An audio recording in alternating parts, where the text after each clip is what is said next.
안녕하십니까. 오늘은 시편 15장을 함께 살펴보고자 합니다.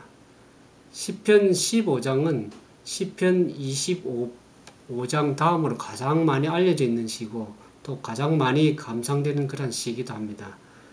시편 15장을 세 단계로 구성이 되어 있습니다. 첫 번째는 시편 15장 1절에서 보는 것처럼 여호와의 주의 장막에 유할 자 누구며 주의 성산에 거할 자 누구인가 그에 대한 질문을 하게 되죠. 그 두 번째 대답이 시편 15장 2절에서 5절까지 이렇게 나와 있습니다. 그 장막에 거할 자, 성산에 유할 자에 대한 그 조건이 10가지가 나와 있죠. 그 다음에 그에 대한 약속으로 15장 마지막에 이런 일을 행하는 자는 영영이 요동치 않는다는 하나님의 약속의 말씀이 있습니다. 우리가 과거 이스라엘 백성들이 세 가지 절기를 지켰죠. 하나님께서 이스라엘 백성이 꼭 지켜야 될 세 가지 그 절기를 말씀하셨는데 그 절기가 무교절과 실질절과 초실절을 할 수 있는데 이 절기를 지키기 위해서 이스라엘 백성들이 이 성전에 나아오는 자들이 이 성전에 들어갈 적에 제사장들에게 질문을 합니다. 이와 같이 주의 장막에 유할 자 누구며 주의 성산에 거할 자 누구인가 그에 대한 대답을 제사장들이 답했죠. 15장 2절에서 보는 것처럼 그 하나님의 성전에 들어갈 때 예배를 드리면 어떻게 해야 되는가 하는 그 내용을 제사장들이 교육시켰다고 할 수 있습니다. 그래서 15장 1절에 보는 것처럼 주의 장막에 유할 자, 주의 성산에 거할 자가 별개의 의미가 아니고 동일한 의미라고 할 수 있습니다. 주의 장막이나 주의 성산은 하나님이 거하시는 곳이고 하나님이 계시는 곳이죠. 그래서 이 주의 장막에 유하는 자, 주의 성산에 거하는 자의 의미가 신약에 와서는 하나님께 예배하는 자, 하나님과 동행하는 사람이라고 그렇게 의미로 해석할 수 있습니다. 그래서 하나님이 거하시는 곳, 하나님이 계시는 곳에 거기에 들어가서 하나님을 배웠고 하나님과 동행하며 살 수 있는 사람들이 과연 누군가 하는 그에 대한 질문이죠. 신약에 와서는 그 돌로 지은 예루살렘 성전이 의미가 없습니다. 성도들이 모인 곳이 하나님이 계신 곳이고 성도들이 예배드리는 그 곳이 하나님이 영광을 받으시는 곳이죠. 우리의 삶의 현장의 전부가 하나님께 예배드리는 곳이라 할 수 있습니다. 그래서 크게 압축해 보면 예배와 하나님과 동행은 동일한 의미라고 할 수 있습니다. 여기서 보는 주의 성산에 유할 자, 주의 장막에 거할 자는 의미는 하나님과 동행하는 삶, 하나님께 예배하는 삶이라고 그렇게 표현할 수 있겠습니다.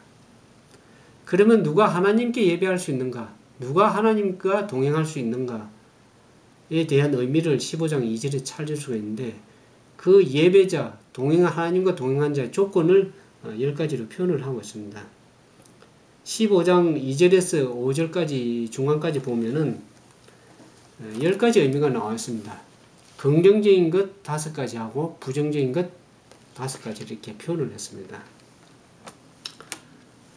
그래서 여기 보면 하나님과 동행하는 사람은 이 긍정적인 선만 행하는 것이 아니라 악도 배제할 수 있는 사람이어야 됩니다. 여기 보는 것처럼 15장 2절과 4절에는 그 긍정적인 것이 얘기했죠. 정직하게 행하며 공의를 일삼으며 그 마음의 진실을 말하며 4절에는 그 눈은 망령된 자를 멸시하며 여호와를 두려워한 자를 존대하며 이걸 한 가지로 봅니다. 망령된 자를 멸시하며 여호와를 두려워하는 자를 존대하며 그 마음에 선한 것은 해로울지라도 변치 않으며 이 5가지를 얘기했고 부정적인 것은 아니하는 것 5가지를 15장 3절에 보면 그 혀로 참솟지 아니하며 그 벗에게 행악치 아니하며 그 이웃에게 해방치 아니하며 5절에는 별리로 대금치 아니하며 뇌물을 받고 무지한 자를 해치 아니한다는 이 아니할 것 5가지를 이렇게 10가지로 나눠서 얘기했습니다. 제 내용은 이야기해 보면은 유대인들은 자녀들에게 이 십계명을 가르칠 뿐만 아니라 여기에 나오는 시편 15장 2절에서 5절에 나오는 10가지를 열 손가락을 가르치면서 이 10가지 조건들을 자녀들이 철저히 가르쳤다고 합니다. 10가지는 어떤 의미에서 보면 참된 그리스도, 구약에서는 하나님을 공경하는 자의 삶의 열매이기도 하고 오늘날 신약에 와서 우리들에게는 참된 그리스도인의 삶의 열매라고 할 수 있습니다. 그러면 오늘 이 참된 그리스도인 삶에 하나님께서 요구하시는 그 10가지를 보면 살펴보면 정직히 행하는 거죠. 정직히 행하며 그 뜻은 흠이 없이 행하며 그런 뜻이죠. 온전하며 완전하며 그런 뜻이죠.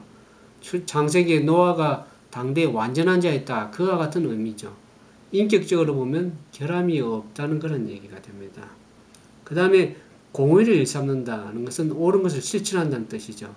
공의를 일삼는다는 것은 자기 중심적인 자기가 원하는 대로 그런 삶을 사는 것이 아니고 하나님이 원하시는 하나님 중심적인 그러한 삶을 살아가는 것을 공의를 일삼으며 그런 표현으로 할 수 있습니다.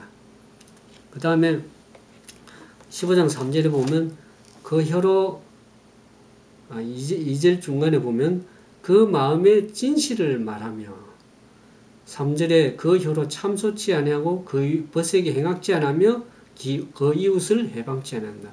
여기에서 말에 대한 것이 세 가지가 있죠. 그 마음의 진실을 말하며 그 마음으로부터의 진실을 말하며 그 혀로 참소치 아니하고 그 이웃을 해방치 않는다. 우리 입술과 관련된 말이죠. 입술을 바르게 사용하고 입술을 잘 다스릴 줄 아는 그런 삶을 살아야 된다고 말씀하셨습니다. 여기 4절에 보면 그 눈은 망령된 자를 멸시하며 여호와를 두려워하는 자를 존대하며 그 눈이 하나님을 두려워할 줄 알고 공경하는 자의 삶을 산다는 것을 말씀하죠. 그 마음이 평가하는 기준이 바르게 서 있는 사람, 그 사람을 말하죠. 그 다음에 마음에 서운한 것은 해를지라도 지킨다는 거죠. 사실 마음에 서약한 것, 서운한 것이 어떤 손해가 나더라도 그 약속한 것을 바르게 지켜 이행한다는 것을 얘기를 하고 있습니다. 그 다음에 이 5절에 보면 별의로 대금치 아니한다. 이자놀이를 해서는 아니 된다. 그런 의미를 얘기했습니다. 신명기 23장 19절에 보면 내 형제에게 꾸이거든 이식을 취하지 말지니 그렇게 얘기했습니다. 사실 구러 오는 자들은 주로 가난한 자죠. 그런 자들에게 많은 이자를 취하는 것은 하나님의 계명 중에 내 이웃을 내 몸과 같이 사랑하는 그 원칙에 어긋나기 때문에 우리가 그 형제에 꾸이는 자에게 이식을 취하지 말라 그랬습니다. 그러면서 23장 10절에 보면 타국인에게는 내가 이식을 취하여도 가하거니와 그렇게 표현을 했습니다. 이방인들에게 이식을 취하는 것은 가하거나 그 유대인들 이스라엘 백성이 살던 당대에는 자본주의 사회가 아니었죠. 그러나 오늘날 자본주의 사회에서는 적당한 이식을 취하는 것을 생각할 수가 있는데 그래서 이방인들에게는 이식을 취하는 것이 가하여거니와 내 형제가 꾸이거든 이식을 취하지 말라 그런 말씀을 하셨고요. 그와 같이 이런 원칙을 지키기 위해 그리하면 하나님께서 내가 범사에 하나님께서 복을 주시겠다고 그렇게 복을 내리시겠다고 약속하셨습니다. 신명기 23장에. 그러면서 주의 성산에 거하는 자, 주의 장막에 유하는 자들은 뇌물을 받고 무죄한 자를 해치 아니한다고 했습니다. 뇌물을 받지 아니하는 자. 출애굽기 23장 8절에 보면 너는 뇌물을 받지 말라 그랬습니다.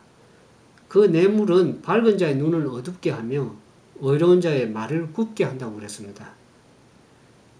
오늘 한국에 많은 뇌물을 받으면서 많은 문제가 되고 있죠. 하나님 약속의 말씀을 지키지 않음으로 인해서 복을 받지 못하고 어려움을 당하는 경우를 많이 보게 됩니다. 그래서 오늘 이 시편 15장 2절에서 5절의 그 10가지는 법이라기보다는 하나님을 경외하는 자, 하나님께 공경하는 자의 삶의 열매라고 할 수 있습니다. 참된 그리스도인의 열매라고 할 수 있죠. 우리가 입술로만 믿는다고 하는 것이 아니라 진정으로 믿음을 가졌다고 하면은 열매가 반드시 있어야 됩니다. 그래서 믿음을 가지고 예배를 드린다고 하는 것은 믿음의 열매를 가지고 하나님께 예배를 드린다고 하는 그런 의미라고 할 수 있습니다. 그래서 이 15장 1절 질문에 대한 그 결론적 대답이 15장 5절에 나와 있죠. 여호와의 주의 장막에 유할 자는 누구며 주의 성산에 거할 자는 누구오리까? 그에 대한 질문이 우리가 오늘 시편 15장 2절에서 5절 살펴보는 것처럼 10가지에 대한 그리스도인의 특성을 말씀하시면서 그와 같은 하나님이 기뻐하시는 삶의 열매를 가진 자의 축복의 결론적인 해답이 뭐냐면 이런 일을 행하는 자는 영영이 요동치 아니하겠다. 그렇게 약속하셨습니다. 우리가 세상에서 제일 안전한 자리가 어디입니까?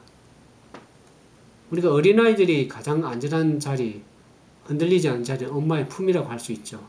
그런 것처럼 믿는 자들이 세상에서 제일 안전한 자리는 흔들리지 않는 자리는 하나님이 함께 하시는 곳이라고 할 수 있습니다. 그래서 오늘 우리가 시편 15장에 믿는 자의 참된 열매 특성에 대해서 살펴봤습니다. 이러한 자들이 하나님의 손이 될 수 있는 그러한 자기를 갖춘 사람이라 할 수 있죠. 이들이 하나님이 흔들리지 않는 그런 견고한 기초 위에 서 있기 때문에 영영이 요동치 아니하는 그러한 삶을 살 수가 있다는 거죠. 그러한 삶이 우리 모두의 삶이 되기를 진심으로 바라면서 말씀을 마치겠습니다. 함께 기도하겠습니다. 거룩하신 아버지 하나님, 오늘 시편 15장을 통해서 우리가 어떠한 삶을 살면서 하나님께 예배드려야 될지 그 열매들을 살펴봤습니다. 그 10가지 아름다운 특성들이 우리의 삶이 되어서 비록 이 땅에 살면서도 하나님께 참된 믿음의 열매들을 가지고 하나님께 나아감으로 요동치 아니하는 진정한 참된 믿음의 삶을 우리 모두가 살아갈 수 있도록 은총을 더해 주시옵기만을 예수님 이름으로 간절히 기도드리옵나이다.